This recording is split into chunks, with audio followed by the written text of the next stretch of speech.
हाँ कचरा हम लोग काफ रहे हैं।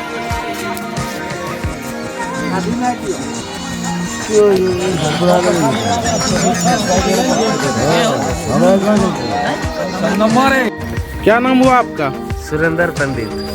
ये जो ठंड से बचने के लिए ये अलाव आप लोग जला रहे हैं, तो ये कोई जनप्रतिनिधि के माध्यम से मिला या आप लोग खुद अपने से इसका व्यवस्था की? अपने से चुन चुन के जला रहे हैं। चुन चुन के जला रहे हैं? क्या चुन के जला रहे क्या चुन के जला रहे हैं? हैं। ये प्लास्टिक है, कचरा है।